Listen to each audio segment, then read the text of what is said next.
Allora, buonasera, siamo qua con la seconda intervista che dedichiamo questa sera a un ensemble molto particolare che si chiama Ensemble Gamut.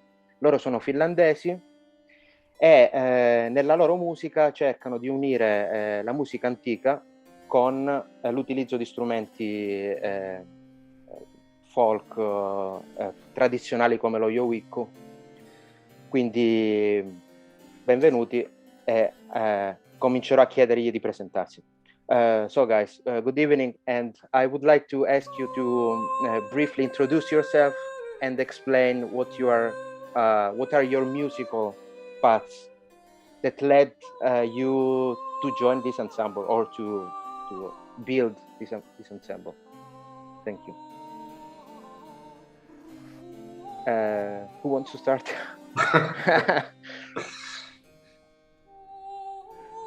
Aino is the headmaster of the founder, so okay. Ensemble Gamut, so you should start.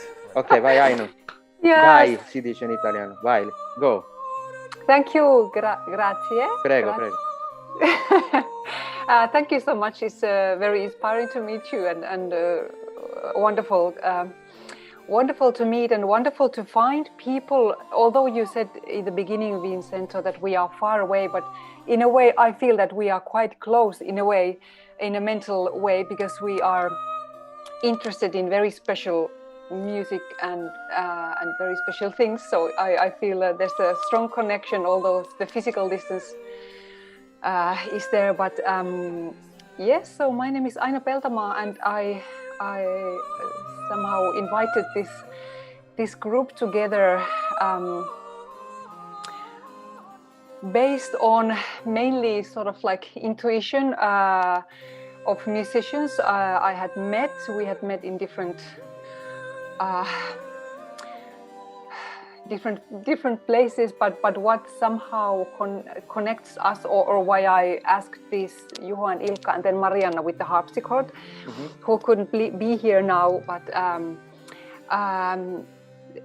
people who are basically coming from early music, but have a strong curiosity of different soundscapes, who are doing a bit radical and doing a lot of like contemporary and improvised things, and as Juho is so familiar with folk music. So I know, excuse me, can I translate a little bit, otherwise I will... Ok, no, allora spiego un po' cosa ha detto Aino. Aino è la fondatrice del gruppo, cioè è la persona che ha messo insieme questo gruppo. Ne manca una che è una suonatrice di clavicembalo che non è potuta venire stasera, ma la sua idea era quella di mettere insieme delle persone che, pur provenendo dall'ambito della musica antica, avessero una visione della musica aperta, sperimentale e basata sull'improvvisazione. Quindi so you asked them to join you, basically, right? I know. Yes. I wanted to sort of have it. I think now it has turned more into sort of like a band. So it feels like a band. We had a lute player in the beginning who lives in Norway, so far away, and so we've done concerts with a bit different like setups. But now it really feels like a band. A stable group of people. Yeah, that's what you mean. Okay. And I feel that we are developing, creating our sort of unique sound, which is something that's there because of the people who are there and the instrumentation. So, yeah. Quindi Aino dice che appunto il progetto è iniziato come un gruppo che coinvolgeva diversi musicisti, c'era anche un liutista all'inizio, dopodiché si è stabilizzato su questi componenti perché danno al gruppo il proprio suono specifico. Quindi I can tell you that, I mean, from what I heard, it's really your sound is it's really recognizable. I mean, when you listen to Ensemble Gamut, you know that it's you. I mean, I don't think there is something similar around right now. Wow, that's a very nice big compliment. Well, I think, I don't know, Vincenzo, what you think? Io ho detto che il loro suono è molto riconoscibile e quindi appunto dice è un grande complimento, no? Io penso che se li senti suonare capisci subito che sono loro, sia per gli strumenti che usano che anche per l'approccio proprio alla musica. Non ti sentiamo, scusami. Okay. Sì, dico, condivido quello che dici. Infatti proprio l'idea di suono è una delle cose che mi incuriosisce molto del loro percorso, quindi capire come e cosa li ha guidati a definire questa formazione finale e come l'un l'altro si sono riconosciuti nell'idea di suono, anche perché Ilka suona lo yuiko, quindi anche ha inserito lo yuiko, quindi un tipo di strumento totalmente differente da un contesto colto o classico rispetto agli strumenti classici.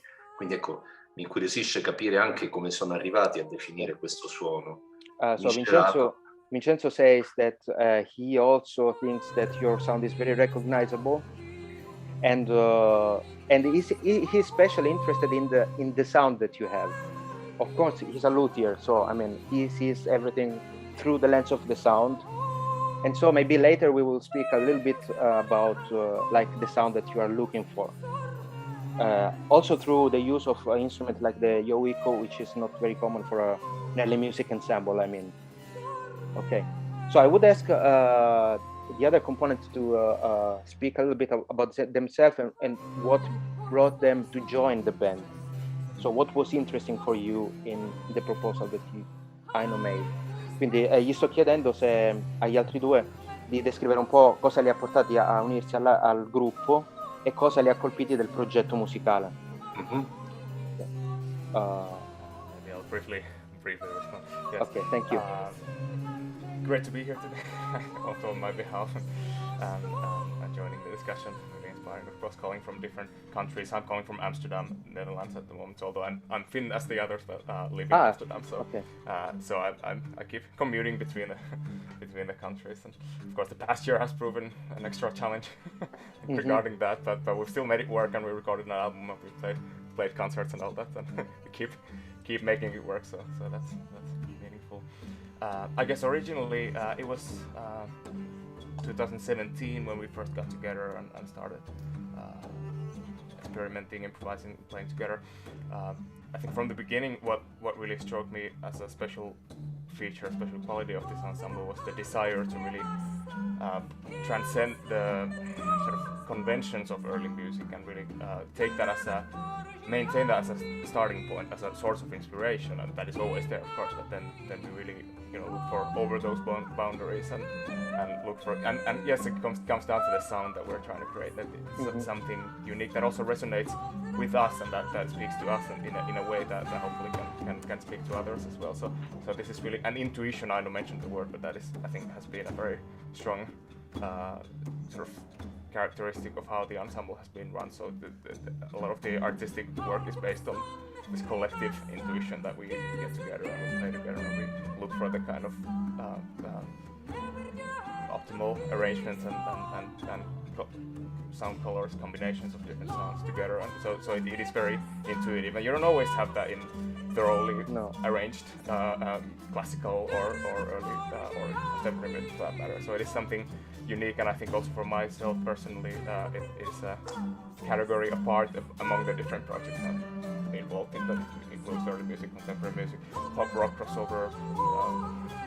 You do a lot of music, as far as I read. Okay, let me explain this to the audience. That's my 2 cents, thank you. Quindi Yuo, che è un flautista, ma anche oltre ad essere flautista è un chitarrista, un cantante, insomma fa diverse cose. Adesso si sta collegando ad Amsterdam, vive lì e appunto dice che la distanza è stato un fattore che ha ostacolato ma non ha impedito che il gruppo andasse avanti. Loro si sono conosciuti nel 2017, iniziando a fare le prime sperimentazioni con l'idea proprio di andare oltre ai canoni di quella che è la musica antica, insomma. E l'idea era quella di trovare un modo per interpretare questo tipo di musica in una maniera che fosse significativa sia per loro, e con la speranza che fosse significativa anche per chi li ascolta. Quindi usano tanto l'improvvisazione, cercano dei colori sonori nuovi rispetto a quello che è lo standard della musica antica, e quindi è tutto basato su questo, quello che lui ha definito una intuizione collettiva, cioè andare alla ricerca di un suono in maniera condivisa, diciamo. Ecco, quindi questo qua anche fra gli altri progetti che lui ha, insomma, che appunto spaziano dalla musica antica alla musica contemporanea ad anche altri generi, questo progetto ha un posto speciale nelle sue cose, insomma. Ok, thank you, Juho. Ilkka, it's your turn now. Yes, thank you. I'm Ilkka Heinonen from Helsinki now speaking. My background is, my education, musical education is as a double bass player, in fact. And in some point of view, I've been studying traditional music in folk music department and also classical double bass playing, and I was playing many years as a freelance double bass player also. And now I think in Jouhikko 2000, and since then it has been Ilkka, with I'm me sorry, more or less. And the connection went away, so could you repeat what you just said, because I didn't hear. Okay. I'm sorry. From what did you hear? What did you hear? Last things. Something like that you were talking about a year. You were a contrabass player and everything. Yeah. And then what happened? Yes, Jouhikko came with me around 2000, and I've been self-taught in the instrument, and in some point of some moment of my life, I thought that I should get some more formal learning for the instrument. So I started looking for viola da gamba players who could inform me in especially in Renaissance and medieval music practices. And at the same time, I was looking new ways to use double bass in folk music. So I ended up playing violone in G, and from that was happening around 2010, and then gradually I've been going all the time deeper to the traditions of viol playing. Ok, let me translate this. Ok, quindi Ilka invece è originariamente un contrabbassista che ha avuto una formazione sia classica, ma poi si è interessato anche alla musica tradizionale, per cui intorno agli anni 2000 ha scoperto lo yowico e ha iniziato a suonarlo un po', diciamo, appunto dal punto di vista della tradizione. Dopodiché ha pensato di approfondire lo studio di questo strumento rivolgendosi al repertorio antico, quindi ha cominciato a suonare anche la viola da gamba. Ha cercato un insegnante che gli potesse insegnare la musica antica, soprattutto quella rinascimentale e medievale. Nello stesso tempo ha cercato anche di trovare nuovi modi per interpretare il contrabbasso all'interno della musica folk, etnica, diciamo, e quindi è passato a suonare il violone, che è praticamente una variante della viola da gamba, sostanzialmente. Ok, thank you, you can go. Yes, about the approach in this band, I would say that, well, I would maybe repeat only Juho's words, but I think the intuition is the key word here. And from my point of view, I would say that I haven't done very much divisions between the musical conventions. Maybe yes, we have the material is mostly from medieval or Renaissance, and also some Finnish folk songs, but it's about contemporary take, like from the how we are expressing this music in this present day, and that's also how I approach my instruments. Also, that you have to be aware of the historical performance practice, both in traditional music and or early music, but it's happening right now. It's contemporary music, so it's the mix between those. That's very interesting. So quello che dice Ilka, un po' ripetendo quello che diceva Juho prima, è che appunto la caratteristica del gruppo è appunto partire da questa intuizione e quindi diciamo non lasciarsi troppo diciamo incapsulare nelle convenzioni che sono stabilite per alcuni tipi di musica. Quindi diciamo che secondo il suo punto di vista la musica medievale rinascimentale o la musica folk è un punto di partenza da cui loro poi sviluppano un discorso che però è rivolto alla contemporaneità, proprio perché appunto pur essendo diciamo molto come dire attenti alle prassi esecutive storiche o tradizionali, però per loro questo è un modo, diciamo loro vogliono parlare alla contemporaneità, per cui partono da lì anche informandosi bene, però sempre con uno sguardo rivolto al pubblico, ma anche diciamo, all'attitudine contemporanea, penso, no? Al modo di essere. Cioè la musica antica viene sempre suonata in un contesto contemporaneo, per cui l'approccio è un po' questo qua. Io vorrei fare una domanda ad Ilka, un po' a tutti pure.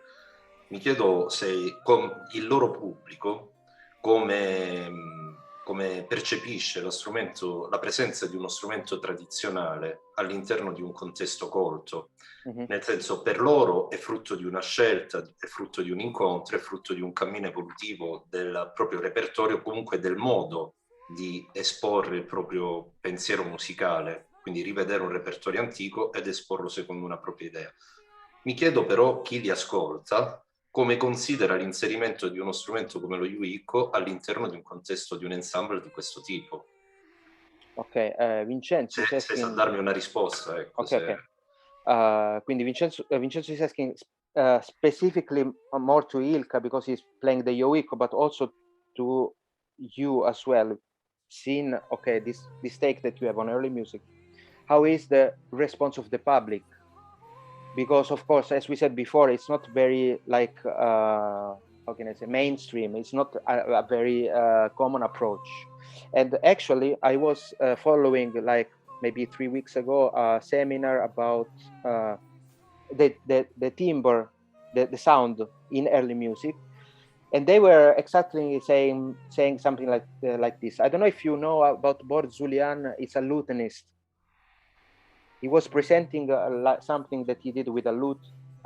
He invented, like, starting from a source, he was developing a lute that has like a buzzing sound, like the harp, the Bray harp. And he said that, of course, sometimes the audience is not ready for these things, or it's difficult to make people understand this kind of take on early music. So what do you think about this? Maybe you want to start, Ilka, because I mean, he was specifically asking about an instrument that comes from a folk tradition. How is it seen in the context of early music? Well, I can't really say how the early music scene has taken us. I understood quite okay, but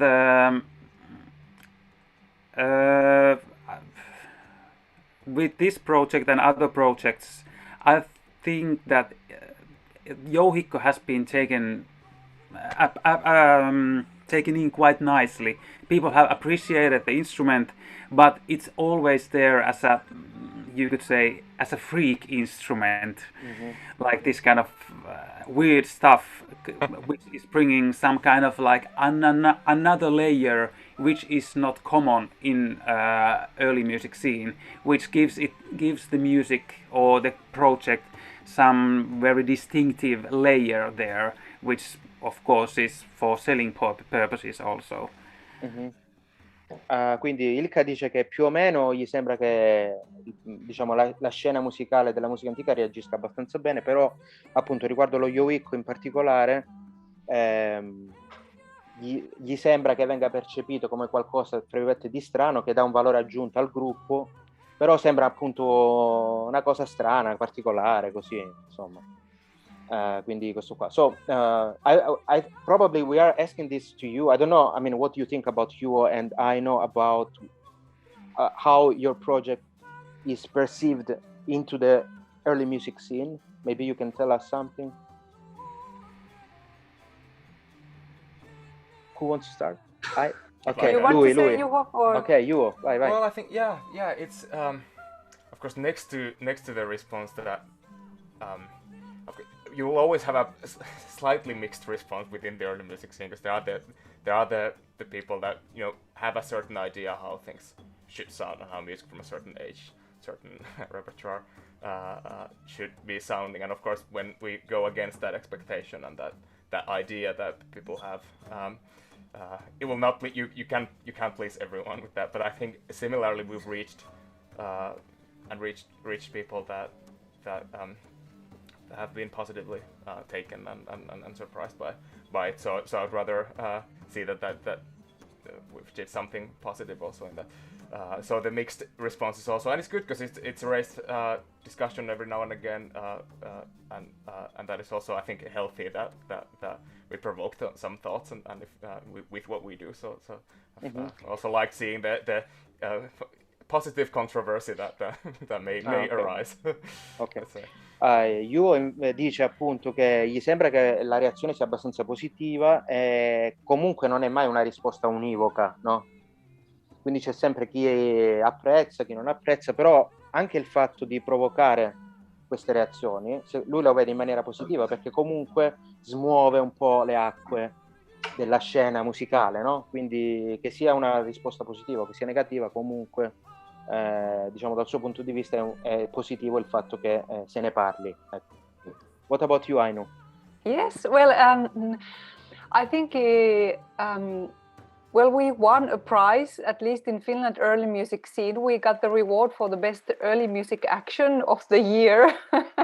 So at least in Finland, the early music sector voted, and for us, for doing something great, which was a nice response. And if we think about the response through reviews that we have received, we received nice reviews from sort of saying that, like, you know, this is something very special in the early music sector, because we are not just putting styles next to each other, but we are really creating a new style, which is great, which is something I'm really happy about, that other people see this or hear this. Or then we got this the progressive album of the year from one of these, was it in England, this progressive aspect. We were in the short list of the year, so yeah. And so the response, I think it's been great, because the response, it's been not only in one genre, which was again our idea, to lose this concept of a genre, but just to create music. So there's been like folk and classical, and then this proge reviews that are all being like, wow, which makes me at least feel so happy that this is reaching like people in very different genres. In the Finnish Music Quarterly, there was a quote about like because sometimes they, you know, the someone might think as a medieval music of something really difficult to approach, and it was really nicely said that it's like a pop tune, so which is something really nice to hear. That, I think I get what you mean. So I agree in the fact that sometimes like early music is too much closed in itself, and I personally appreciated very much the fact that you I mean, you did something that is really enjoyable also, and but serious still, you know. It's not like something I don't know the word in English, like superficial, you know. Right. It's very well thought, but also enjoyable. It's not just, you know, research and that's it, you know. This is my opinion anyway. I will explain what you just said. Quindi Aino diceva che loro sono stati presi molto bene in Finlandia in realtà, perché hanno vinto anche dei premi.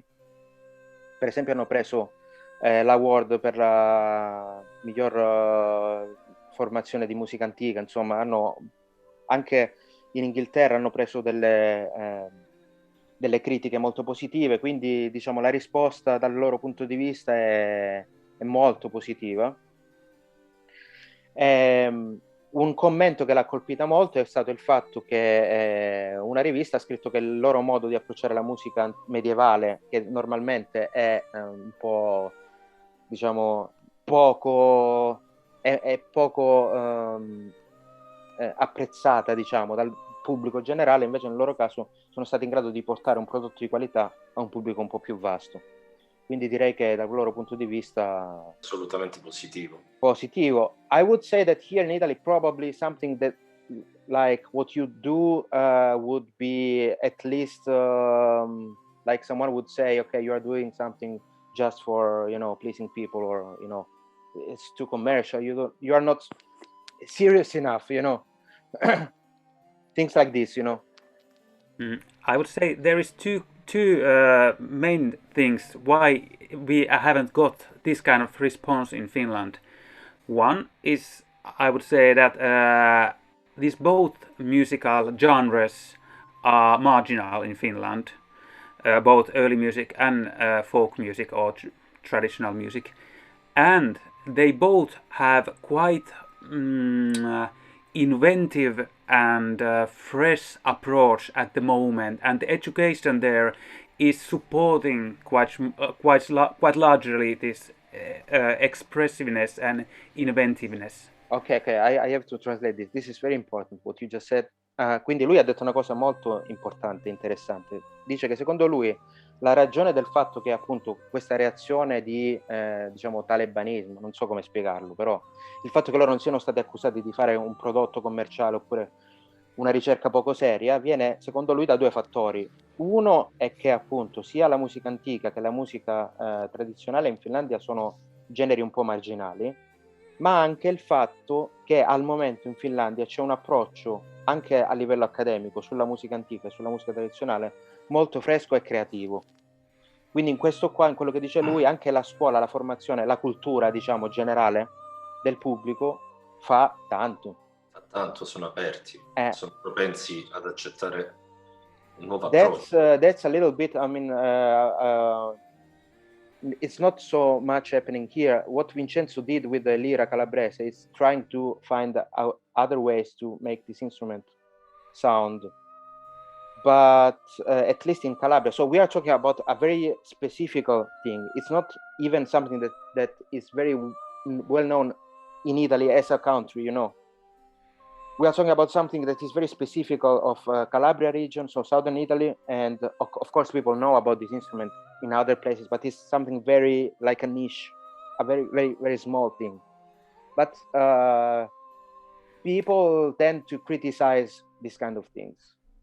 And there are, it seems like even in very small things like this, there are facts, like people that say, oh, no, we should do like this, no. So Always this, have the critics. Yeah. in my opinion, is something that stops things to, you know, to develop and, you know, and do good things for everyone. I mean, I don't know. That's my opinion. Okay, thank you. I think we are in the same boat if we compare Calabrian lira and jouhikko.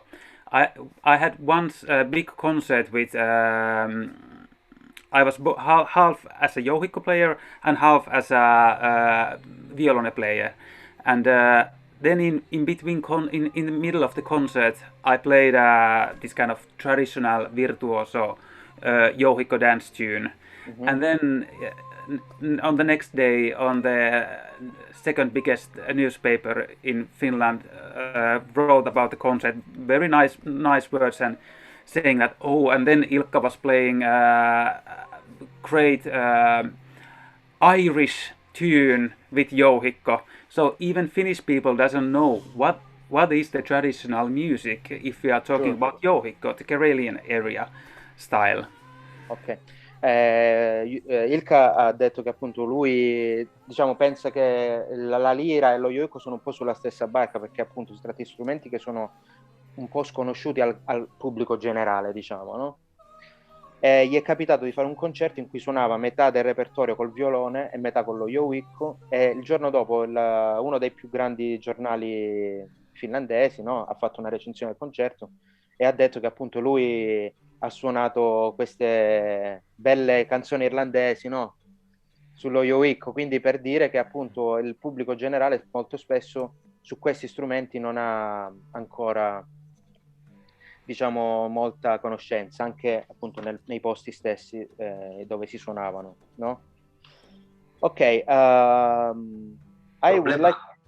problema è che in Italia, sì, no, vabbè, volevo sottolineare una cosa, il problema è che in Italia, a parte Gabriele Russo, quindi un solo musicista, non c'è nessuno che si avvicina alla lira. Il nostro grande problema è proprio questo, nessuno si avvicina a questo strumento con la concezione di avere tra le mani uno strumento antico, abile a suonare musica rinascimentale o possibilmente medievale, insomma.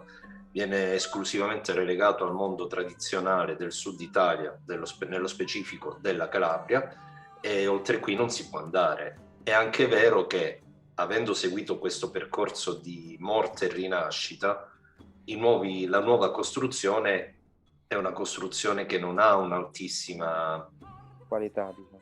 Qualità sembra brutta a dire, comunque sono strumenti che molto limitati nelle capacità esecutive. Sì, non è stato mai sviluppato lo strumento, probabilmente. Non è sviluppato, ma anche da parte di chi fa musica colta non c'è nessun interesse a considerare le possibilità espressive dello strumento. Infatti la nostra grande difficoltà è proprio questa, cercare di far capire che è uno strumento abile ad eseguire un determinato tipo di repertorio se costruito in una certa maniera. So what Vincenzo is saying is that at the moment with the Lira Calabrese we have a problem in the sense that I mean, I don't know really how he's about Yoiko, but at least here we are trying now to, you know, bring this instrument to other musical genre. But right now, no one has taken the instrument for like seriously, you know. People that play the instrument right now are people that like play like traditional tunes. Also, there was some like let's say a commercial aspect to this at some point when the instrument was rediscovered and then proposed to like young people, but without any serious like there is not a teaching really, you know. Like I learned the instrument and then I will teach someone to play it. It's not really organized. I mean, it's not, you cannot study this in a school or in like in a conservatoire, you know. So that's a little bit the problem right now. And also the way in which this instrument is made right now, as I was saying, make a lot of people take this instrument not too seriously, you know. It's like, okay, it's the sound of Calabria, okay, nice, okay, you play just the tarantella and that's it. I mean, so this is a bit what we are trying to develop a little bit more, or we hope that things could take other directions, you know. So that's what he was saying. So let me ask you a question about like the repertoire that you are exploring right now. So how did you choose the music that you want to play, and how you manage, or how do you work on this music? I know. I know. Right.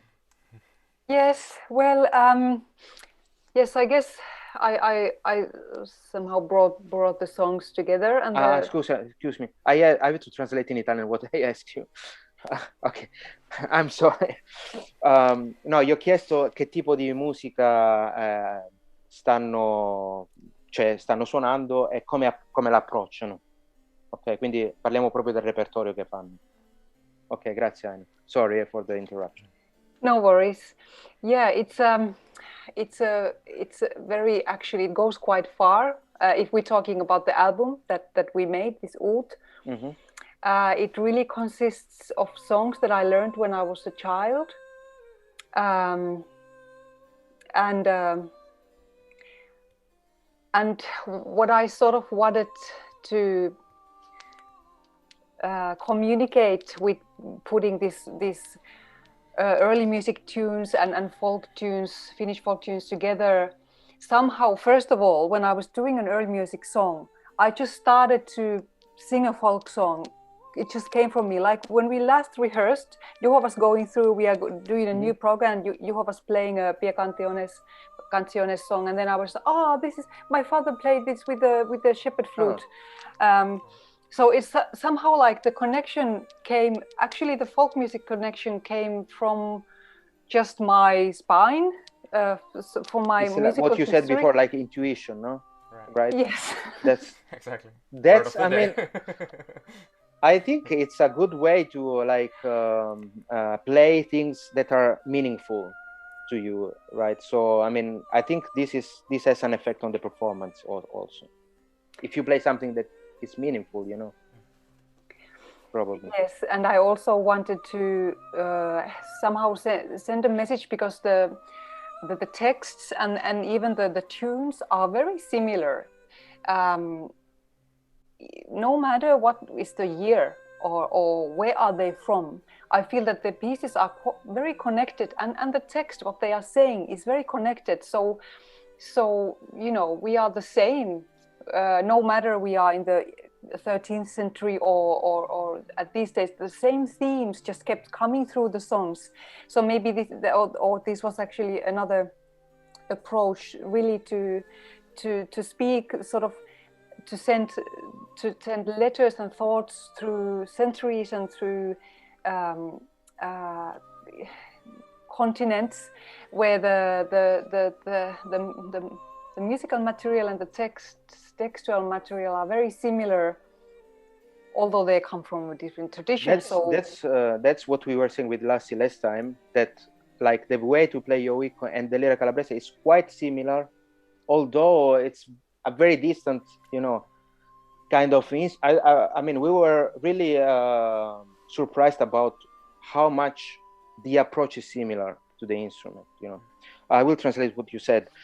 Quindi le ho chiesto appunto come hanno scelto questo repertorio, e lei mi spiegava che appunto si tratta di canzoni sia del repertorio della musica tradizionale e sia del repertorio della musica antica, che hanno, lei si ricordava addirittura da quando era piccola, quindi sono tutte canzoni o pezzi o brani che comunque le risuonavano in qualche modo, no? Le riportavano, e poi ha cercato di associarli anche vedendo quali sono le cose simili fra questi brani, nel senso che magari un testo che richiama l'altro, e si è sorpresa proprio del fatto che appunto al di là del tempo e dello spazio, quindi della località geografica dove questi pezzi sono nati, e anche del tempo, quindi dell'epoca in cui sono stati composti, comunque è come se l'essere umano avesse comunque qualcosa da dire che può parlare attraverso le epoche e gli spazi, no?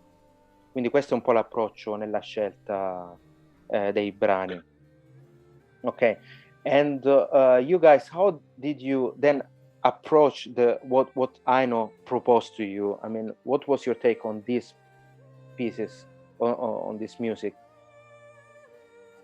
Well, I think it starts somehow from when we're together, we're looking at the starting point, which often is a monophonic line, sometimes 2 parts, sometimes 3 parts, but yeah, it can be as simple as, but then you just sort of approach it very openly, and I think the wide-ranging backgrounds and influences that, as was mentioned before, that we come from very sort of diverse musical backgrounds, then that also helps and feeds into the element of surprise that is always there when arranging, and it just sort of makes sense together, and when working it out together. So you are working collectively on the music. That's what you mean. The arrangements, how they come to be on, and also the versions you hear on the album are actually, they're made in that moment, and then they might again continue living and evolving, and so it is in a way always a representation of a collective expression in that moment. So in a way that's also interesting, and the songs continue to evolve and to develop over. So it's an ongoing process actually, which is never complete as such, and it's beautiful, I find. I agree. Quindi lui dice che loro come lavorano, praticamente spesso ovviamente partono da una partitura o un motivo, che spesso può essere o monofonico o a più parti, però partendo da questo materiale, attraverso l'improvvisazione e il loro background musicale, lavorano insieme cercando di darne una rappresentazione collettiva. Quindi quello che si sente nel loro album, che appunto è uscito di recente, si chiama Ut, è proprio il frutto di questa rappresentazione collettiva della musica. E quello che io trovo interessante è proprio questo fatto che quello che è stato registrato nell'album in realtà è un qualcosa che si evolve sempre. È una fotografia di un attimo, però non è una versione definitiva, sicuramente sarà sempre diverso. Sempre in virtù di quello che dicevano prima, di questo approccio legato molto all'improvvisazione, e molto al vivere la musica nel momento, come viene. Esatto. Cioè, ovviamente, appunto, partendo da una base, solidissima, immagino, no? Però, appunto, c'è molto l'idea di farsi guidare un po' dalle sensazioni di quel momento lì. What about... Poi questo, puoi dirlo pure, è molto bello, è molto interessante, e in fondo anche in questo c'è un legame con quello che è la nostra musica, la cosiddetta passata. Una volta e basta. Nel suonare, almeno nell'ambito regionale e tradizionale, c'è questa improvvisazione caratterizzata dalle micro variazioni, che poi difficilmente si ripeteranno nel tempo come combinazioni musicali, ma anche come stati in animo.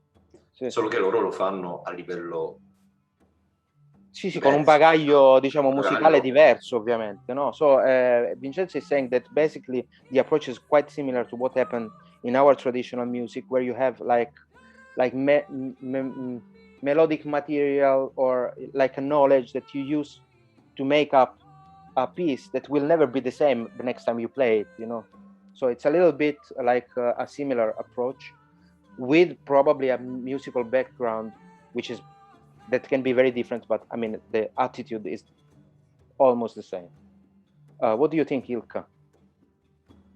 Yeah, the variation is one of the main characters in our playing, and also if we look from the point of view of jouhikko playing, it was very characteristical for Karelian jouhikko playing too. All the time varied music, and it's based on very short themes, which is variated. Then it's Ci hello? siamo persi, Ilka. Ilka. I think you have you have to repeat again. Okay. That you said that Karelian music is based on variation, but then we lost your. Yes. Well, it's based on variation, quite similarly like in Calabrese lira. Have you heard something about our playing style, Ilka? Something. Eric von Munkhoven once sent me some short clips from the course which you had there, 2015 and 14. Ah, okay. But yeah, in our band, like my approach, I could say that because I try to cope with the early music with my limited knowledge, and then put my own, how to say, traditional music elements there in between, and that's how this mix is brought up also. Mm-hmm.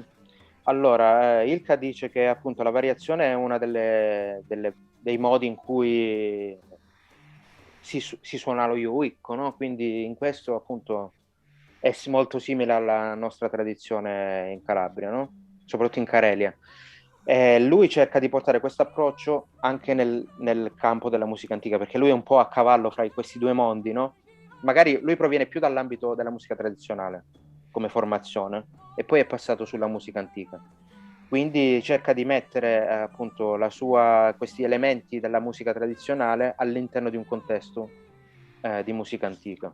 Infatti è questo l'elemento molto importante del suo percorso, perché non è avvenuto il contrario, cioè che dalla musica antica per curiosità vai a prendere e studiare uno strumento tradizionale con tutti i suoi limiti eventuali, no? Perché tu vieni da un repertorio ampio rispetto, cioè hai degli strumenti che ti offrono altre possibilità rispetto a uno strumento tradizionale. Sì. Ecco, invece lui fa il contrario, ed è questa una cosa molto interessante e molto affascinante.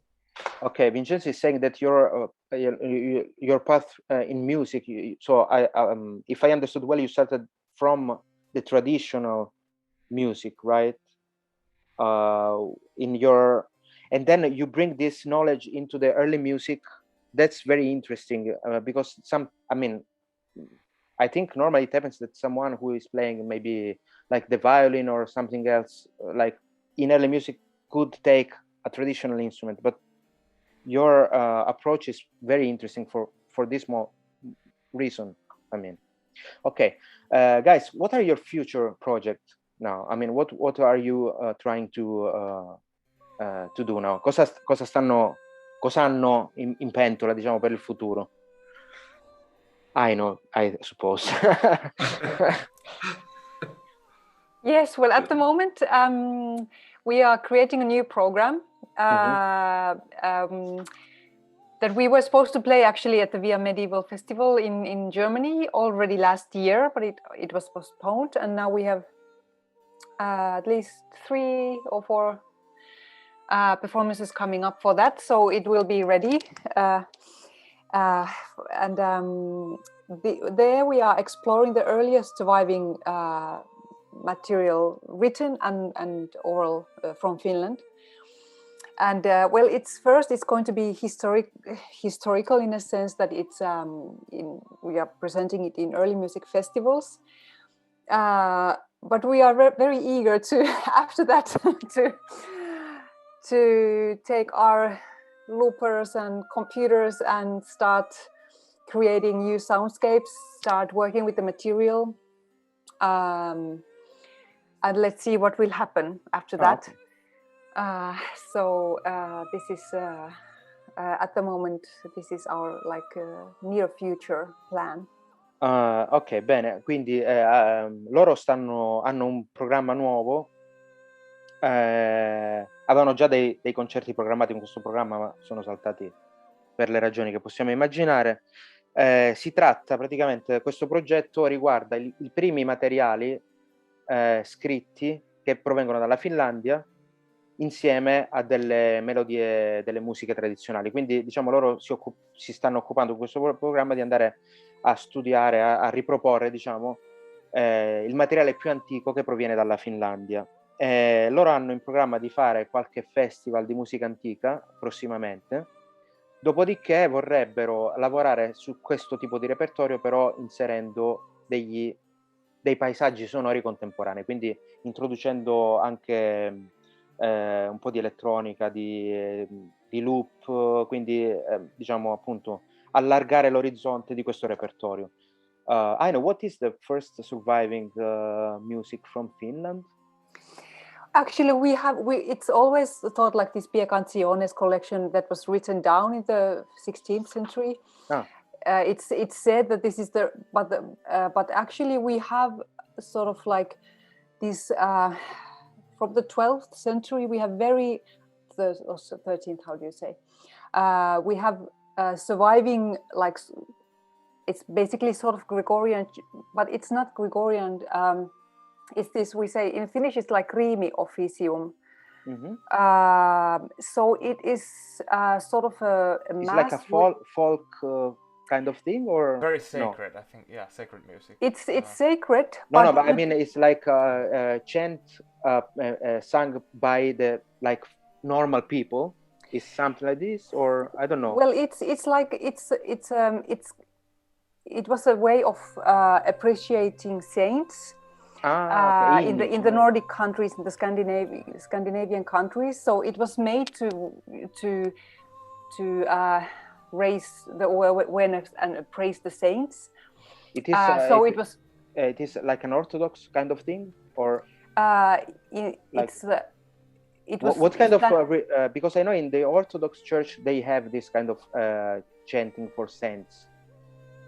They are normally very short pieces, and they praise what this saint did or what this other saint did. So I was wondering if there was a connection with like the Orthodox world, or. Well, this is really interesting because Finland is in the very middle of the Orthodox, and some of the words, very basic like words. I think puulu and I think even risti is said to be coming from that from the eastern side. But then, of course, from the western side, we were under the Swedes for long. Okay. So we have this, and there were monasteries like Brigittine monasteries in the western side of Finland. So the Catholic religion was there, but then they were destroyed, and so it's very interesting because the Orthodox and influence is as well has been strong here, and this yes, well, Ilkka can of course tell more about this. But to conclude, this rimal officium, riimi officium, I don't know the English word, is one of the earliest. What time was it? Do you remember?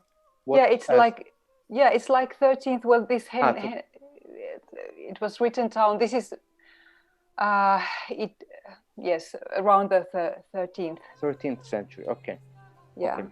Quindi lei dice che appunto io ho chiesto qual è questo repertorio, diciamo, il primo repertorio che viene dalla Finlandia, e si tratta principalmente di alcune pie canciones del XVI secolo, quindi siamo nel 500 già, però ci sono anche dei canti che sono dei canti monodici, probabilmente influenzati dal canto gregoriano, che risalgono al XIII secolo. Quindi loro sono partiti da questo repertorio e ci hanno costruito il programma sopra. Ok. E poi parlavamo anche del fatto che la Finlandia si trova. Also in this is similar to Calabria, because we had like Orthodox rite until like the 16th, 15th, 16th century in some places. And so we were in between the Orthodox world and the Catholic world. Loro anche erano un po' a cavallo fra il mondo, diciamo, cattolico protestante da una parte e quello ortodosso russo dall'altra, quindi erano un po' in mezzo. I think, Ilka, you did something about like the Orthodox tradition in Finland, maybe? I think I saw something on YouTube. Yes, my latest artistic doctoral concert was about the mix of Orthodox music and Karelian yogic music. But to add to this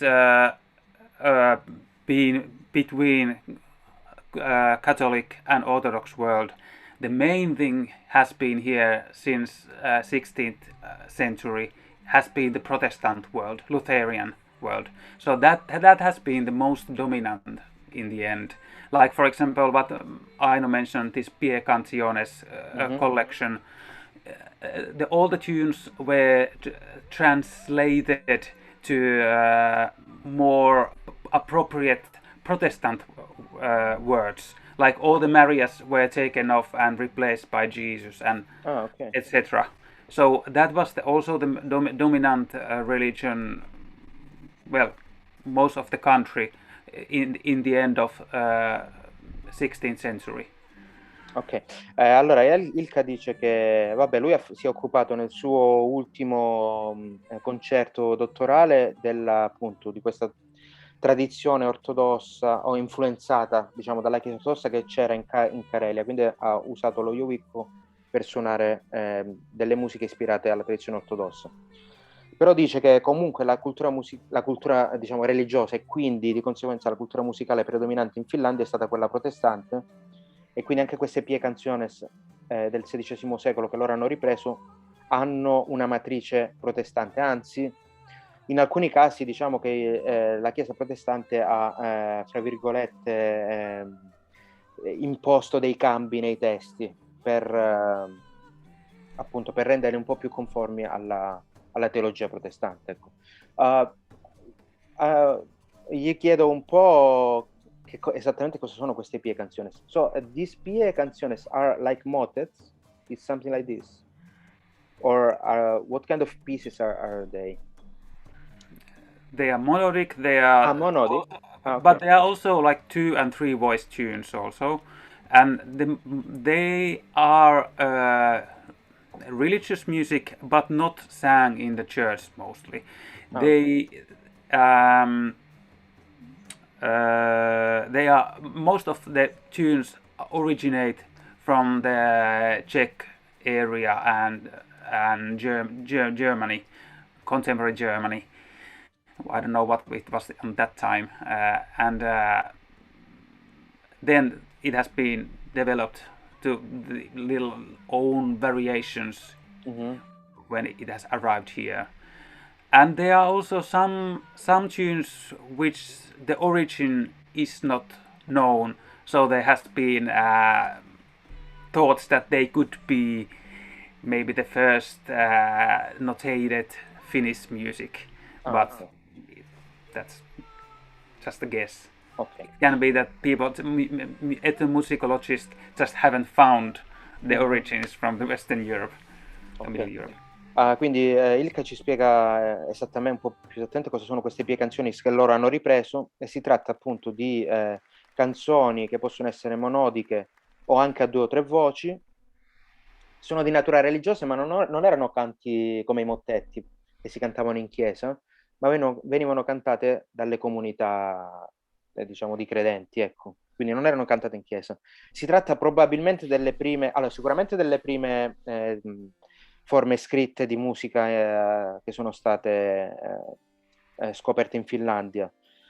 Hanno delle caratteristiche in comune con delle musiche che si trovano in Repubblica Ceca o in Germania, ma ci sono una parte di queste canzoni che invece non si capisce bene da dove provengono, quindi qualcuno suppone che siano proprio le prime cose scritte proprio in Finlandia. Ok.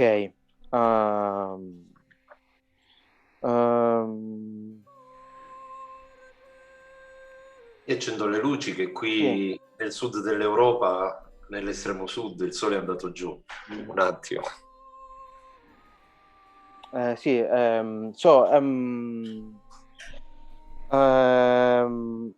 now I would like to ask you how your personal experience as a musician can contribute to this project. So, especially to this one that we just discussed.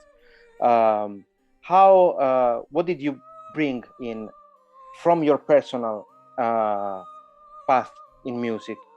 Gli ho chiesto in questo progetto cosa hanno portato loro di personale, come hanno contribuito in maniera personale alla, diciamo, alla realizzazione di questo lavoro.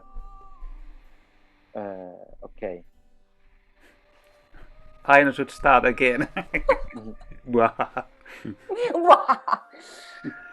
Oh my, what Perhaps a I can- question. If I say like what I feel always that also this how you I think how I know you start crafting a program, how you start collecting sources and material, and that is already the personal aspect is very strongly present, and you because you really approach it not from a musical not, I mean of course you take the research part very serious, but it's not all about the research part. It's really you go back to your roots and you go back to your childhood inspiration, and that personal aspect that always speaks to me very strongly, and that is I think what music is about, what has touched us, and then we bring that to our present day, and that is also so that element is how I know you start putting a program together, and then we join you I think in that same spirit and bring with our music through our musicianship we try also what you found especially interesting in this kind of repertoire, for example, what did you find or what did you push to look for this music, and I mean in this case what was the thing? Yes, well, of course, the idea of like Christianity arriving to Finland, and the Christian themes arriving to the rune singing, and in a way the idea of colonization as well, and how to so this is one somehow interesting theme that is there, and somehow to read what they wrote about these saints. I mean, it's all the same. Is it Saint Henrik or Saint Mary or this Väinämöinen from Kalevala? They all do miracle things through, for example, music, or Hildegard from Bingen. The same themes again are there. They have a miracle, their hair is miracle, or their voice is healing, or somehow maybe this aspect of healing is for me important. I feel I don't want to present myself too esoteric, but for me, a reason to create music is to emphasize certain things in the world, basically, to not to necessarily to emphasize certain things in the world, and certain spiritual things that have been there for years. If it's a rune singing, asking for cure, or if it's a sacred chant from a saint like Saint Henry, or Bridgerton chant. from the western parts of Finland. So basically, I go through the tunes, I just sing them, and I read the texts, and then on my personal taste, also with the songs, or with the melodic material and the text, I start picking the right songs. Mhm. Quindi Aino dice appunto la cosa che l'ha colpita in questo repertorio in particolare appunto è questa idea dell'arrivo del cristianesimo in Finlandia, anche con alcuni aspetti legati alla colonizzazione, ma in generale appunto le interessava questo aspetto della guarigione. Appunto si tratta di canzoni dedicate a santi, quindi che diciamo sono stati riconosciuti dalle persone come persone che avevano del potere di guarigione, no? Quindi le interessava questo aspetto. E comunque dice che in generale, secondo lei, la musica ha un ruolo, quello di enfatizzare la parte spirituale delle cose. Quindi dietro la scelta di questo repertorio c'è anche questo aspetto. Okay, I know what is rune singing. I didn't. Yeah, it's like the poetic traditional singing, like they sang like Kalevala tunes, or in the Karelian area, or it's just very traditional. We have a lot of poems that were survived. But do you have the music for these poems also? No. Well, they were recorded. Okay. So it's like a traditional. It's an oral tradition, but some of the themes that they sing about go very far. They talk about themes like the fires in the sky in this area of Finland and Estonia that was probably happening, I don't know, thousands of years ago. Anyway, but this is how they track, like, okay, this text must be very old because this event happened a very, very long time ago during this area.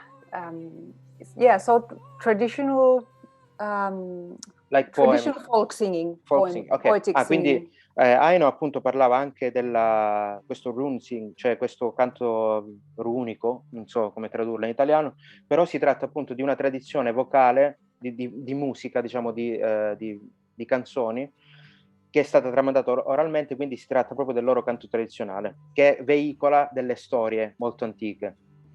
Ok? Thank you. Juho, what did you find interesting in this repertoire from your point of view? I especially I think the fact that it's so rarely heard and how we perceive indeed Finnish early music. Often, Pia Canciones comes to mind, but this is sort of looking at, okay, what else is there, and how interesting it is to discover that indeed it dates back to centuries before, when that was written down. And so I think it keeps also on presenting us with new things and new discoveries, and obviously it's not that you hear it every day. You don't hear it too often, so it also I think we can approach it with a fresh mindset as is characteristic of this project. So it's a very fitting. I'm very excited about this program, as it feels like a very fitting. It fits like a glove for this group and at present. Ok, Juho dice che appunto che la cosa che lo stimola di più nel repertorio appunto è che è un repertorio quasi sconosciuto, poco suonato, e quindi si tratta appunto di riscoprire delle cose, di lavorare su questo repertorio scoprendo anche un'eredità musicale che spesso è tralasciata, non è tanto conosciuta, no? Quindi diciamo per lui è un'occasione di lavorare su un materiale nuovo proprio, anche se appunto molto antico in realtà. Ilkka? From my point of view, there is two different layers. There's this cognitive layer, which is about the historical material, etc., and then there is emotional layer. And the historical layer is only, for me, is about choosing the context and the material. They all are, you could say, foreign languages for us. And we just choose the language and try to understand the structure of the language, and then try to see how it's resonating in emotional level in us. And that's, I think it doesn't matter is the tradition based in Karelia or medieval material from Portugal. It doesn't matter. It's only about that you try to understand the context and the probable musical structures there, and then transmit that to your own emotional vocabulary. And I think that's all about it. That it's contemporary music, and you just try to understand the language. Completely Yes, agree. allora Ilka dice appunto che secondo lui nell'approcciare questo tipo di materiale ci sono due livelli. Uno è quello storico, in cui praticamente uno si va a cercare il materiale, se lo studia, cerca di capire, di interpretare un linguaggio che per noi è come una lingua straniera, sostanzialmente, no? Quindi appunto è una fase, diciamo, un po' più razionale. E poi invece il secondo aspetto è quello emotivo, cioè come questo materiale, che può essere, diciamo, musica medievale del Portogallo, può essere musica finlandese, calabrese o qualsiasi cosa, però risuona dentro di noi e quindi genera ancora oggi le emozioni. Quindi appunto lui cerca di unire questi due aspetti, quello diciamo più diciamo storico, ma senza scordarsi l'aspetto emotivo, perché sostanzialmente quando sono state composte queste canzoni appunto risuonavano, no, emotivamente nelle persone. I think what you just said is very interesting also, because sometimes when you talk about early music, the emotional aspect, so what the music is trying to tell people is sometimes neglected. But it was, I mean, the meaning was there actually. I mean, if you think about like church music, for example, okay, you can do like a philological work to understand how they would sing or play that music, but that was like religious music. People believed in what they sang, probably. So that aspect sometimes is a bit like neglected from early music scene. Ok, e Vince, volevi fare forse qualche domanda un po' più specifica sul discorso del suono o della strumentazione, non so. No, più che altro le cose che avevo chiesto poi sono uscite, insomma, pure parlando mi hanno chiarito un po' di idee, diciamo, sul suono, in fondo su quello che li unisce, pure questa apertura verso la scoperta del nuovo, soprattutto quello che ha detto Ilka sul fatto di seguire sia l'emozione che dà un'esecuzione che tutto l'altro aspetto, insomma, quindi unire i due elementi. Per cui ecco, diciamo che un po' le mie curiosità sono state soddisfatte, ecco, quindi okay. Poi se parlare nello specifico dello strumento poi è tutto un altro discorso, insomma. Sì. Vabbè, io gli farei una domanda magari su so as far as I understood, like there are like two kind of how can I say, approaches that you have on this repertoire. One comes from early music and research, and the other one is more linked to the traditional music. I think this is true for all of you guys, right? A little bit. I don't know if I understood well. So I know that Ilka made this like double path. It's the same for you, I know, as well. Do you mean like the combination of early music and traditional music? I mean, what do you also feel like a link to traditional music? Yes, I do. I grew up with a father who was playing the yohikko. So, and building these folk instruments, and they were singing ballads for us. So it comes from my family very strongly. Okay. You just before, you perhaps he's leaving, so we greet him. If that's okay, then I'll let Aino and Ilkka take over and do the rest. Okay. I was just curious to know from you if you also have a link to the traditional music. I do perhaps least from us three, if I'm being honest, but this has been a great learning curve. I think the experience that Ilkka and I know both from their respective angles have brought from traditional music, that I've not actively been involved in the Finnish folk music scene prior to working with Ensemble Gamut, but it's been really so I've been very very happy to have that experience also. Okay. So this has been for me a great learning curve. Of course, there's again going back to the intuition that somehow on some subconscious level the music speaks to us, and the tradition is there, without having actively learned or having read about it. But so that is also interesting to discover this timeless quality in the Ok. music. Vabbè, lui ci dice che appunto ha scoperto la tradizione grazie a Aino e Ilkka, è una cosa molto interessante, però diciamo nel suo percorso non c'era l'aspetto tanto tradizionale. Ok, Yuo, thank you very much for Thank you so joining much. us. Thank you. It was very interesting and I hope we'll keep in touch. Thanks so much for having us. Okay. Thank you. Bye. Bye. Ciao. Can you Ilkka, can you tell me something more about so this interaction between traditional style that you have on the yoiko and the early music? Specifically, I would like to ask, since I play the viola da gamba as well, how do you feel about playing the yoiko and playing the viola da gamba? What do you think about these two instruments specifically?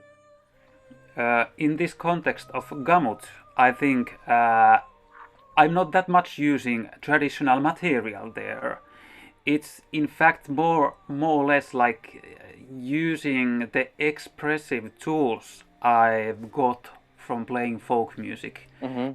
And of course the instrument, it gives its own limitations. In many cases I just try to pretend to be viola da gamba, and that's enough because the sound is already so strange that it gives this kind of harsh folkish element there. So in this context I'm not even very much bringing out these kind of traditional elements there. Ok, allora riassumo un attimo cosa hanno detto sia Aino che Ma anche Ilkka. cosa hai chiesto, anche le domande che poni, perché se non traduci né io né tutto il resto del mondo. Allora, io ho chiesto, diciamo, nel loro percorso all'interno del gruppo, visto che appunto entrambi hanno sia un background di musica tradizionale che uno di musica colta, come queste due cose qui interagiscono. Aino diceva che appunto lui ha suo papà che appunto suonava musica tradizionale, quindi è cresciuto un po' in quell'ambiente e ovviamente se lo porta dietro poi anche nella musica che segue col gruppo, no?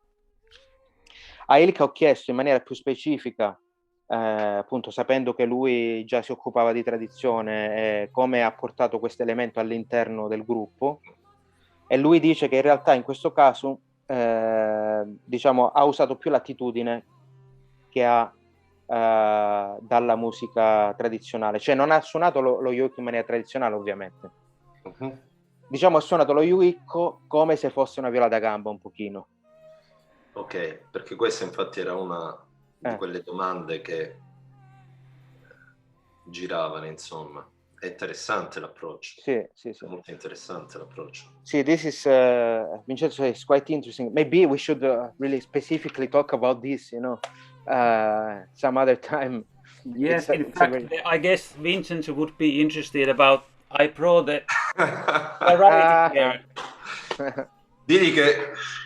But I guess it can be already another discussion because I have historic models, the museum copies what Lassi was talking about, different bow. That's I guess interesting. We need another discussion for that. That's right. Dici. Dice che lui appunto, diciamo, sarebbe un discorso lungo, cioè, aveva dei modelli di yoiko, anche quelli, le copie dei musei da farci vedere. Però ovviamente si tratta di una discussione lunga, potremmo farla in un altro momento. Ecco. No, digli di guardare su appeso che cosa c'è, che sono copie di strumenti antichi, qualcuno è qui c'è dalla più antica alla più moderna, pure qui volendo si aprono discorsi infiniti. So Vincenzo is saying that he also did copies of all the instruments from Calabria. So the one that he has right now in hand is the oldest lira that we have. Gliela fai vedere la lira, per favore? Quindi questa è la più antica, è la copia della più antica che abbiamo trovato in Calabria ed è molto lunga. So it's very particular because it has this very long point. Però questa area ionica. From the Ionian Sea. Now, what we did, with Vincenzo, is that there is a composer from the 16th century that used to live in a place where the lira was played. So we hypothesized that maybe some kind of instrument that was similar to the lira was used back in the days. So we are trying to make research on this. La cosa interessante per loro che sono musicisti, ecco, questa è quella, si parla della seconda metà del Settecento, qui siamo alla fine dell'Ottocento. La cosa interessante è il cavigliere, che ha subito questa trasformazione. Guarda la lunghezza. E la lunghezza in questa qui, in quella più antica, ha una grande importanza per quanto riguarda il bilanciamento per quanto riguarda l'equilibrio sonoro dello strumento. Però è interessante l'evoluzione in 100 anni. So he's showing you then the first one was from the mid 18th century, and the second one was the end of the 19th. So you can see the evolution of the instrument. And he says that the shape of the peg has an influence on the balance of the sound. So it's quite an interesting and very long discussion, but probably we can take a moment for this as well if you want. Ok, non lo so, ci fermiamo qua, Vince, che dici? Sì, anche perché io avrei 10.000 curiosità, ma sullo strumento significa aprire tutti altri discorsi. La cosa interessante è che, come si diceva l'altra volta pure con l'asso, è che sono strumenti in cui la diteggiatura, l'uso della mano è molto particolare, mentre in Calabria si usa l'unghia, loro utilizzano le nocche. Quindi anche questa ha un'influenza sul suono e inevitabilmente il suono è legato ad un'idea di estetica musicale di un luogo. Quindi proprio il modo in cui viene suonato uno strumento esprime un pensiero musicale condiviso da un'intera comunità. È frutto di un cammino, che si sviluppa nel tempo. Sì. So he's saying that of course he would have a lot of questions, and also if you think about how people play the instruments. So we were talking with Lassi about the technique of fingering, which is a bit different from the lira to the yoiku, and this expresses also like an idea about aesthetic or sound, you know. So it would be interesting to compare these things and see how like a community created a specific sound. So if you hear like these kind of instruments, I think the most interesting thing is that you know that they come from a place, you know. They have a specific sound, a specific way of approaching, even if they can be similar or they can share things, but you know, everyone elaborated its own, like how can I say? It's the same with languages, probably, as you said, we were saying before, with dialect and things like this. A parte il linguaggio, è proprio la timbrica. Sì, no, dico, è un po' come la lingua, intendevo, no? Con i vari dialetti, le lingue diverse, no? Che esprimono comunque un pensiero musicale. Sì, certo. Quindi proprio, ecco, c'è un pensiero musicale e di estetica, di suono pure alle spalle. Sì, no, questo gliel'ho detto. Okay, guys, thank you very much. It was very interesting. I hope we'll keep in touch. And let us know about your projects. Ok.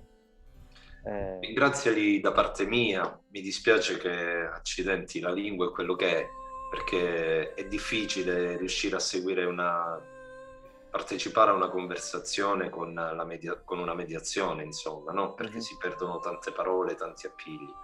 Però ecco, sono felice di aver partecipato a questo incontro, sperando che ce ne siano altri e magari anche quella possibilità di affrontare altri discorsi, altri ambiti di discussione. So he's excusing himself for not participating in English, but okay, he enjoyed to be with us. Also, maybe I hope in the future we are thinking about organizing things about the lira in Calabria. And so it would be interesting if you could join us at some point. I think Interessante. it could be a very nice kind of exchange. Okay. So let's keep in touch, and hopefully we can meet also musically. Okay. Yes. Thank you for discussion. Thank you. Pleasure. Grazie a voi. Thank you. It was very nice to meet you, and let's keep in touch. Thank you very much. Thank Have a nice presto. evening. Buona serata e un saluto a tutti quanti. Ciao. Buona serata. Buona Ciao, sera. ciao, grazie, Ciao. grazie. Ciao. Bye.